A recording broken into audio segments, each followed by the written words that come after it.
we want 1 can of coconut milk. This is about a 2-cup can. Put the coconut milk in on top of your potatoes, sweet potatoes, or yams, you see. But normally sweet potatoes would be used in Kenya.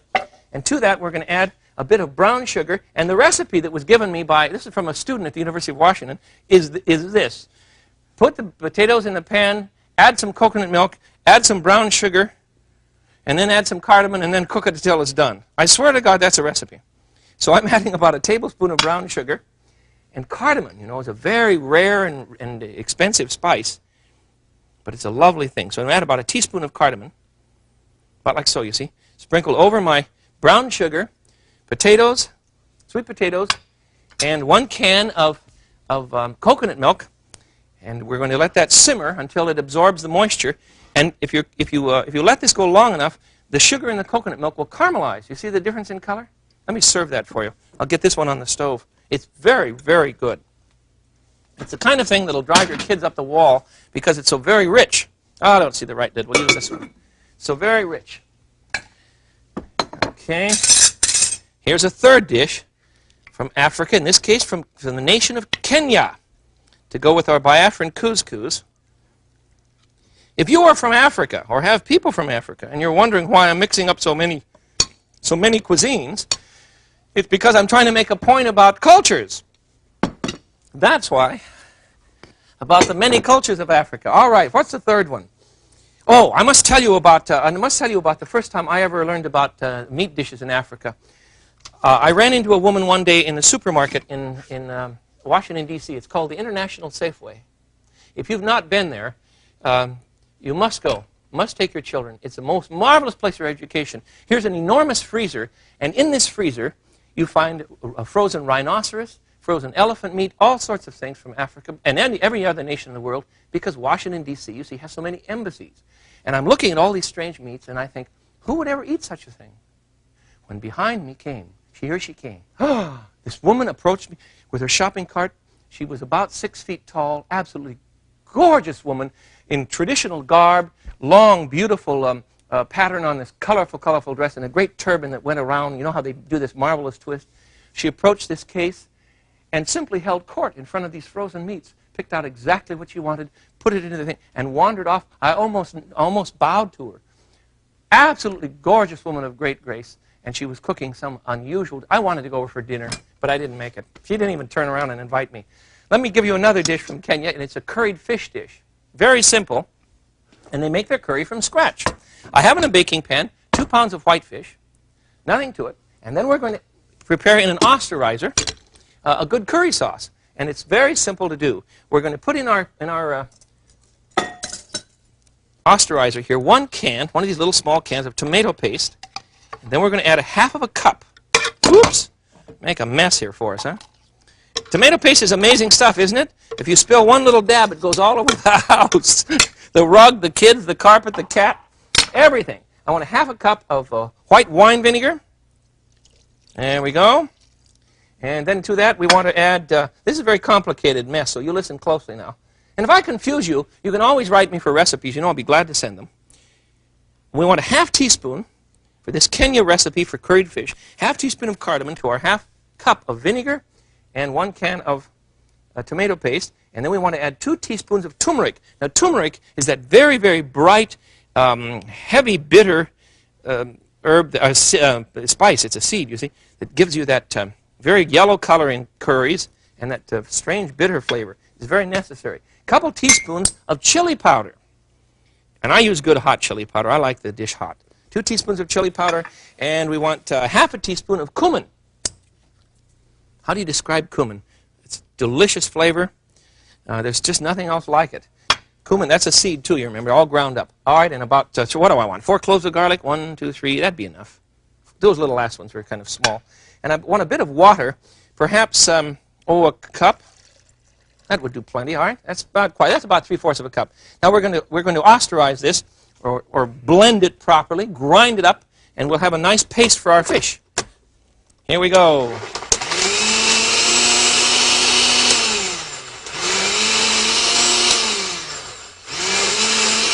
There we are. Now what I want you to do is to simmer this for 20 minutes in a saucepan on your stove.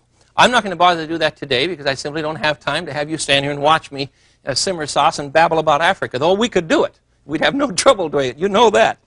But I'm going to pretend now that we've finished preparing our curry sauce and we've simmered it for 20 minutes lightly. Be careful, put a lid on this because it'll bloop all over the kitchen. You know what a bloop is? You know, every time it goes bloop, it lands all over the place. Be careful. Put a lid on it. Simmer it very carefully or it'll burn on you. And we're going to put some onions, sauteed onions, on the top of our fish. What is that? Oh, about 3 onions, huh? About 3 onions on top of our fish. There we are. And to that, then we will add our curry paste, our curry sauce. Just pour it right over the top. There we are. Isn't this fun? And I don't really make this curry paste the same twice. Even the color varies because the ingredients are not quite the same. I don't cook that way. I don't expect you to either.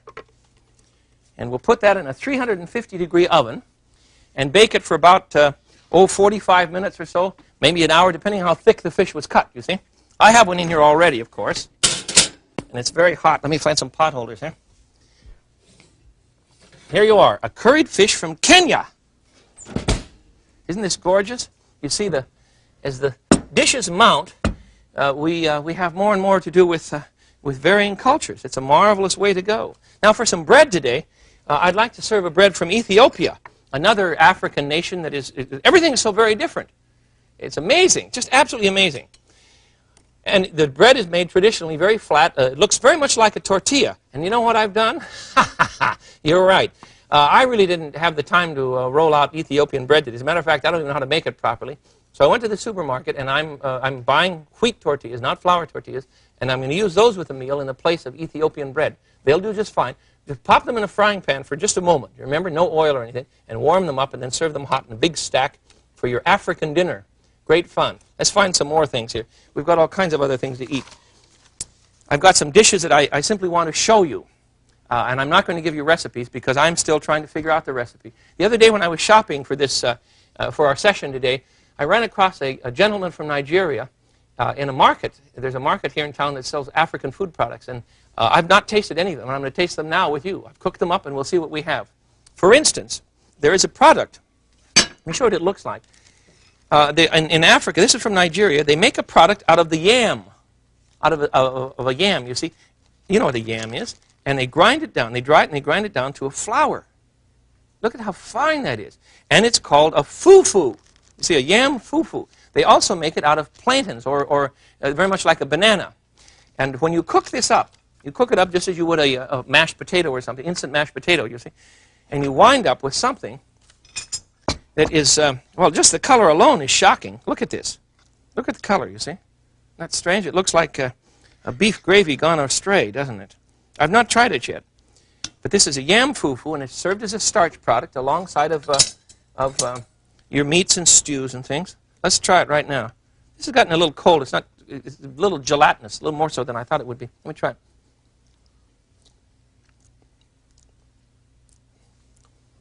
It's incredibly gelatinous. It's almost like, I can't describe this. It's almost like eating an applet or a cotlet. Have you ever eaten those? It's an old Turkish gelatin candy. The flavor is different. I think it's like a Greek olive. You have to get used to it. But it's not bad. So there's a yam fufu from Nigeria. Then we have from Nigeria a stew that I have made very much like the Biafran couscous. But this one was made with pork. You can see the big chunks of pork in here. Fresh tomatoes. I just threw them in. Pork, fresh tomatoes, and dried shrimp. And the dried shrimp comes in a well, you can buy this in Chinese markets, or you can buy it in African markets. And the shrimp looks very small. They're very salty, and they're very sharp in flavor. You have to be careful. As a matter of fact, the first time your children eat these, if you tell them it's regular shrimp, they'll tell you that they've been too surprised by that, and it isn't what they expected. It's very strange. But you cook the tomato. I threw in a little white wine too, though. You'd probably just use a nice broth in Nigeria.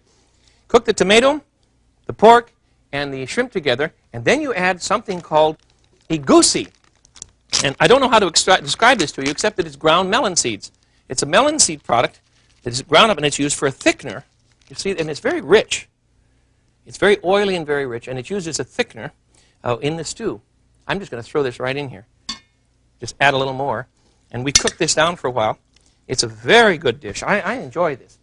But it does have a strange, strange flavor because of the combination of tomato and the pork and the shrimp all together, and then the richness, the oiliness of these beautiful seeds. There it is. Doesn't look very colorful. I really should put a leaf of some sort on parsley or celery or something alongside of this, shouldn't I, huh?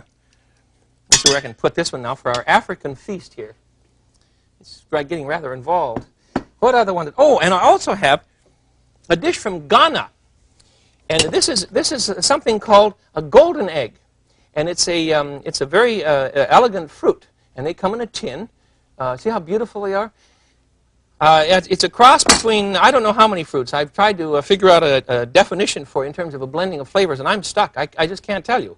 It's sweet, it is very pleasant, but it has a much more vegetable-y flavor than most fruits do. You know what I mean? And it would be an interesting side dish. You can also buy those in a tin. Another thing that you will find in the African market, I don't expect you to go out and buy all these things. The dishes I wanted you to cook today are the Biafran couscous, the farina, the sweet potatoes with coconut milk. And coconut milk you can find in most supermarkets or in most Oriental groceries.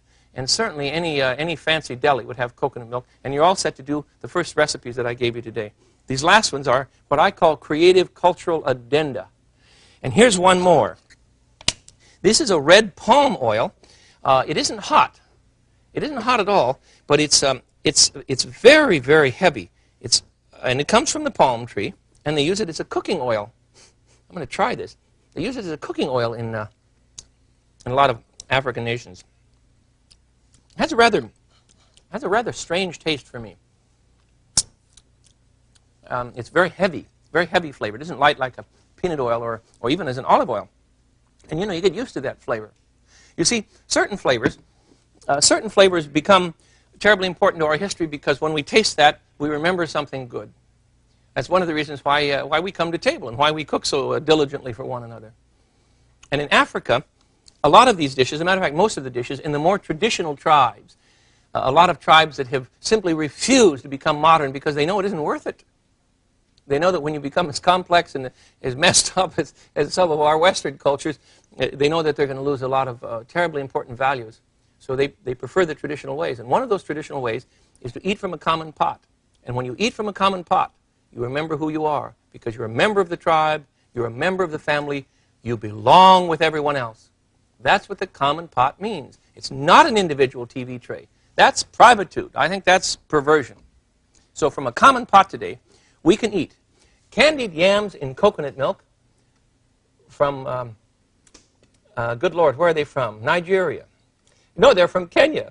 We can eat pork and shrimp from Nigeria, couscous from Biafra, a baked curried fish. Isn't that gorgeous? A baked curried fish dish from Nigeria. Ghana gives us golden eggs, yam fufu, Ethiopian bread, and we can have a field day as we celebrate African history in our own kitchen with your own children. And it's eaten thusly. I'm glad we could be together. This is the Frugal Gourmet. Until I see you again, I bid you peace. Bye-bye.